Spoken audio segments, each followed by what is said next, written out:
ఈరోజు మనం నువ్వుల కారం ఎలా చేయాలో చూద్దాం. నువ్వుల కారానికి కావాల్సిన పదార్థాలు ఇక్కడ మనం నువ్వులు తీసుకున్నాము. ఇవి 200 గ్రామ్స్ నువ్వులు, అలాగే జీలకర్ర, ఎండుమిరపకాయలు, చింతపండు, వెల్లుల్లిపాయలు.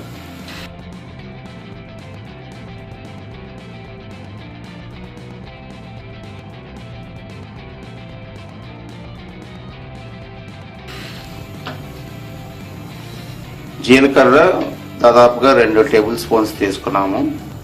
ఎండుమిరపకాయలు 15 నుంచి 20 ఎండుమిరపకాయలు తీసుకున్నాము. చింతపండు చిన్న ముద్ద తీసుకుని సరిపోతుంది. అలాగే ఒక పెద్ద వెల్లుల్లిపాయ తీసుకోండి. ముందుగా పొయ్యి వెలిగించుకుని అందులో లైట్గా ఒక చిన్న హాఫ్ స్పూన్ ఆయిల్ వేసుకోండి.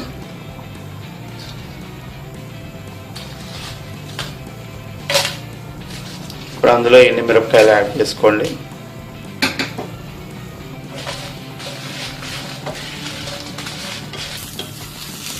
ఆ తర్వాత నువ్వులు యాడ్ చేసుకున్నాం.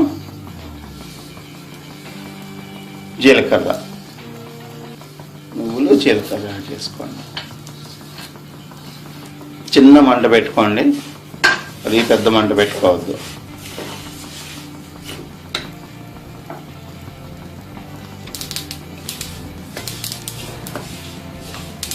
చూసారు కదా ఇలా చిటిపట్లు ఆడుతున్నాయి.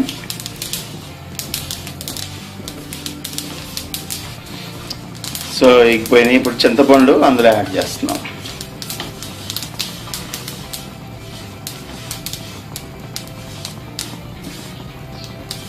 ఇప్పుడు ఈ ఫ్రై అయిపోయినాయి. మనం స్టవ్ ఆఫ్ చేసుకుని ఒక 10 మినిట్స్ దీన్ని చల్లార్చుకోవాలి. వేడివేడిది మిక్సీలో గ్రైండ్ చేయకూడదు కదా, సో అందుకని ఇవి చల్లార్చుకుని గ్రైండ్ చేద్దాం.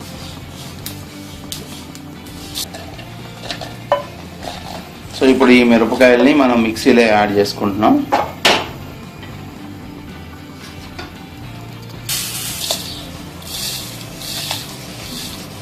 ఇప్పుడు మిక్సీలో ఇంతకు ముందులో వేసుకున్న ఎన్ని మిరపకాయల్లో ఈ నువ్వులు కూడా యాడ్ చేసేసుకుంటున్నాము. చల్లారిపోయింది నువ్వులు. వీటిని యాడ్ చేసుకుని మిక్సీ తిప్పుకోవాలి. ఇప్పుడు వెల్లుల్లిపాయలు కూడా యాడ్ చేసుకుంటున్నాం. అలాగే ఉప్పు లేనిదే మనకి ఏ టేస్ట్ రాదు కాబట్టి సో ఉప్పు యాడ్ చేసుకుంటున్నాం. సో 2 టీ స్పూన్లు ఉప్పు యాడ్ చేసాం.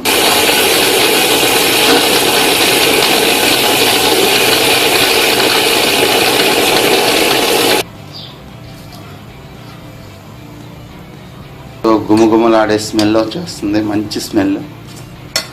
మీరు ఇలా తయారు చేసుకుంటే చాలా మంచిది. పర్టికులర్గా బోన్స్ ప్రాబ్లమ్స్ అంటే కీళ్ళ నొప్పులు అలాంటి వాళ్ళకి ఇలాంటి నువ్వులు తింటే చాలా మంచిది అంటారు. సో కాబట్టి ఇలా నువ్వుల కారం ఒకటి చేసుకుంటే మీకు చాలా మంచిది. పర్టికులర్లీ డయాబెటిక్ పేషెంట్స్ ఇప్పుడు నువ్వులు ఉండలు అలాంటివి తినలేరు, బెల్లంతో చేసాయి. సో ఇలాంటి కారంలా చేసుకుంటే వాళ్ళకి చాలా మంచిది. చూసారు కదా, చాలా వెరీ సింపుల్ రెసిపీ, అలాగే చేసుకోవడం కూడా చాలా ఈజీ. సో కాబట్టి మీరు కూడా ఇంట్లో ట్రై చేయండి. ఈ రెసిపీ కనుక నచ్చినట్లయితే మీ స్నేహితులకు, బంధువులకు తప్పకుండా షేర్ చేయండి. అలాగే మా ఛానల్ కూడా సబ్స్క్రైబ్ అవ్వండి. మరిన్ని వీడియోస్ అలాగే ఇలా కారాలు, కరేపాకు కారం, అలాగే రకరకాల కారాలు మేము తయారు చేసి చూపిస్తాం. Thanks for watching this video.